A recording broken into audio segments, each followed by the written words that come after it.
विश्वविद्यालयमा अध्यक्षको हैसियतले कार्य पनि गरिरहनु भएको छ। स्वागत छ अनिलजीलाई swissnepal.com मा। नमस्ते सम्पूर्ण दर्शकवृन्द अनि swissnepal.com का साथीहरूलाई धेरै धेरै धन्यवाद यो अवसर प्राप्त गर्नुभएकोमा। तपाईँसँग सानो म तपाईँ शिक्षा क्षेत्रमा लाग्नुभएको युवा व्यक्तित्व पनि र नेपालले अहिलेको परिस्थितिमा युवाहरूबाट धेरै आशा पनि राखेको छ। तपाईँ शिक्षा क्षेत्रमा लाग्नुभएपछि तपाईँले आफूले देख्नुभएको आफ्नो अनुभव कस्तो किसिमको अनुभव गर्नुभएको छ नेपालमा कार्यरत हुँदा र अहिले रिटायरमेन्ट हुँदा तपाईँको आफ्नो अनुभव बताइदिनु सक्नुहुन्छ? हजुर, धन्यवाद प्रश्नको लागि।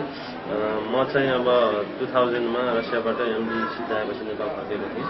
त्यसपछि हाम्रो नेपालको कानुन अनुसार 1 वर्ष चाहिँ विभिन्न हस्पिटलहरू हस्पिटल लगायत अरू हस्पिटलहरूमा काम गरेँ। त्यसपछि चाहिँ 2001देखि 2004 चाहिँ म टिचिङ हस्पिटलमा as a medical officer surgical डिपार्टमेन्टमा चाहिँ काम गरेँ। र तपाईँको प्रश्न अनुसार म युरोपमा लगभग अब 14 वर्षको मेरो अनुभव हुन्छ स्टुडेन्ट कालदेखि अहिलेसम्म जोड्यो भने। र डिफ्रेन्स त अब धेरै नै डिफ्रेन्स छ तपाईँको। इटलीमा जस्तो तपाईँ हस्पिटलमा काम गर्दाखेरि त्यहाँ भएको फेसिलिटिजहरू एभाइलेबिलिटीहरू जति पनि इक्विपमेन्ट सामानहरू भयो होइन। त्यसपछि गएर अब इन्सुरेन्स सिस्टम जुन चाहिँ तपाईँको इटलीमा अब सम्पूर्ण ट्रिटमेन्ट चाहिँ गभर्मेन्टले नै दिने सिस्टम छ। त्यस्तै किसिमको औषधिहरूको अभाव चाहिँ महसुस हुँदैन। अब हामी नेपालमा पनि अब धेरै मेहनत र परिश्रम गरेर डाक्टर नर्स टेक्निसियनहरूले काम गर्नुहुन्छ, तर गभर्मेन्टको सपोर्ट एकदमै मिनिमम भएको हुनाले कतिपय अवस्थामा हामीलाई विभिन्न सामानहरू सामग्रीहरू अपरेसन गर्दा चाहिने सामानहरू कहिलेकाहीँ औषधिको पनि अभाव परिराखेको हुन्छ।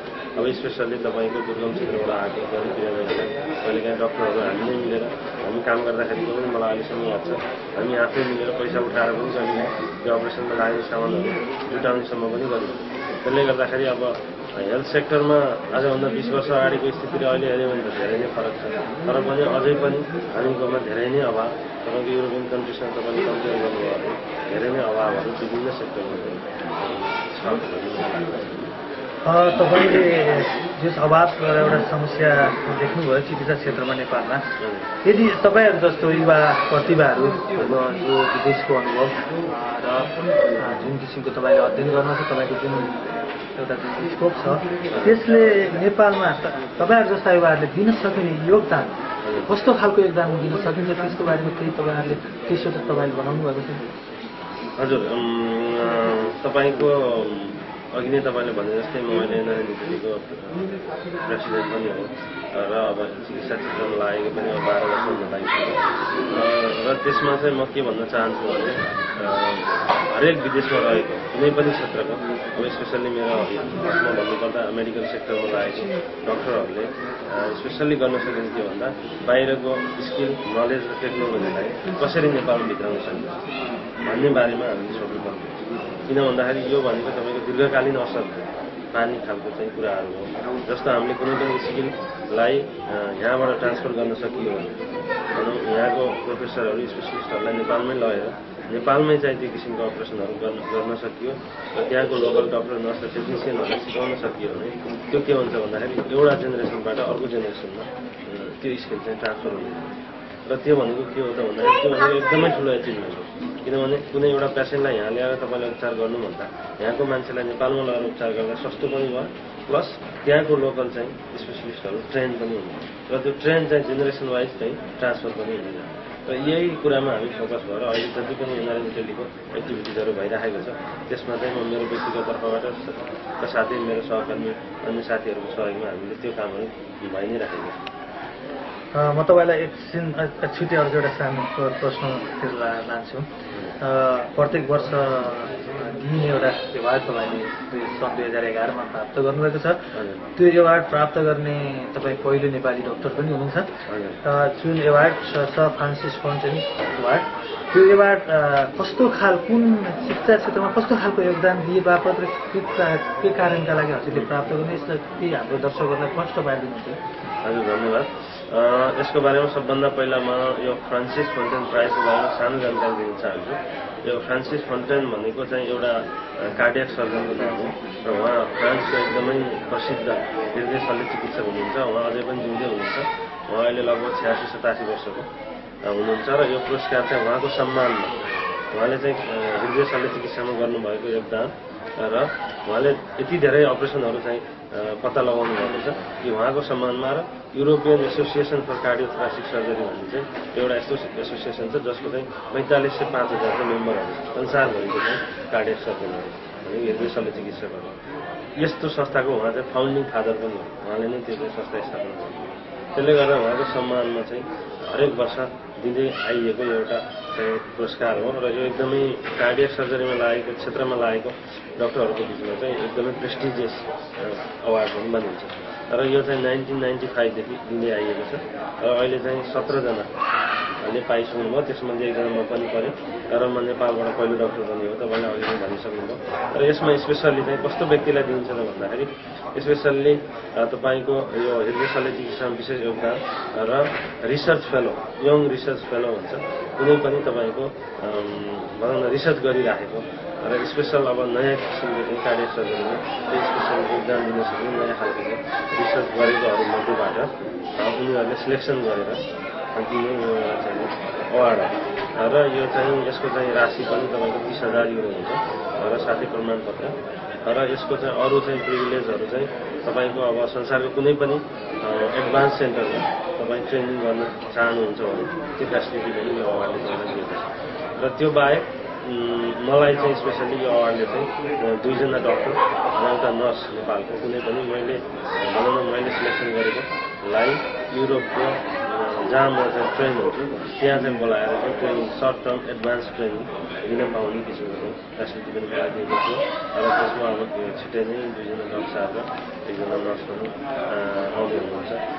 त्यसले गर्दाखेरि अब यो चाहिँ भनौँ न कार्डियक सर्जनहरूको बिचमा एकदमै प्रेस्टिजियस इन्टरनेसनल हुनुहुन्छ। गैरावसीय नेपाली सङ्घ इटालीका महासचिव शेरबहादुर राणाज्यू, हजुरलाई स्वागत छ नेपाल.com मा। हजुर धन्यवाद।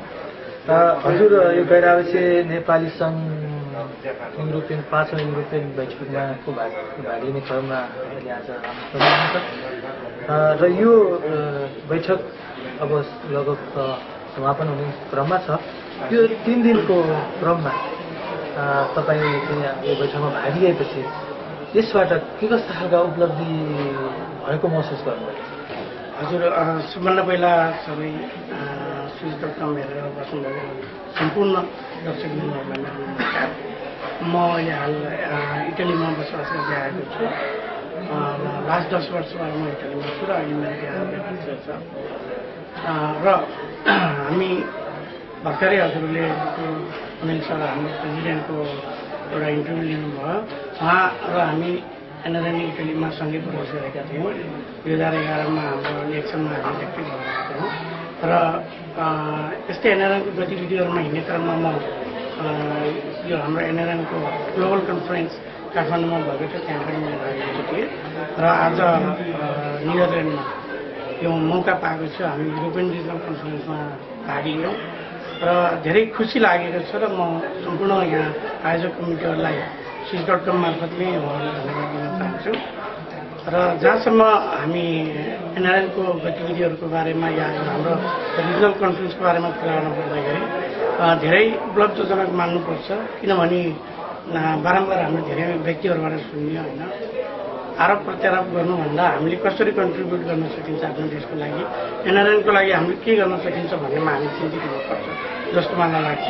र यहाँ भएको विषयहरूमा एउटा 2टा पोइन्टहरू जो हामीलाई मनमा लागेको कुराहरू हामीले हाम्रो आइसिसी मेम्बरहरूसँग कुरा गरिसक्यौँ होइन।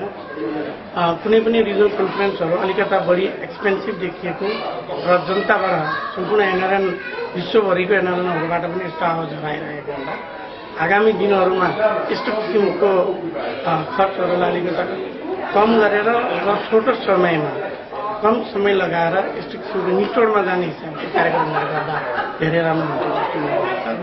हामी अहिले एनआरएन इटलीले आउने 29 जुलाईमा हाम्रो एजिएमहरू हाम्रो यो थर्ड एजिएम हुनेछ र त्यहाँ पनि यस्तो विषयहरूमा हामीले छलफल गर्ने कोसिसहरू गर्दैछौँ। कसरी हो हाम्रो मान्यता भनेको हाम्रो देशलाई केही दिने हो, हामी यहाँ रमाइलो गरिन्छ सबै कुरा गरिन्छ, तर सबैको उद्देश्य भनेको एनआरएन थ्रु हामीले हाम्रो नेपाल हाम्रो राष्ट्रको लागि केही काम गरौँ भन्ने कुरा हो।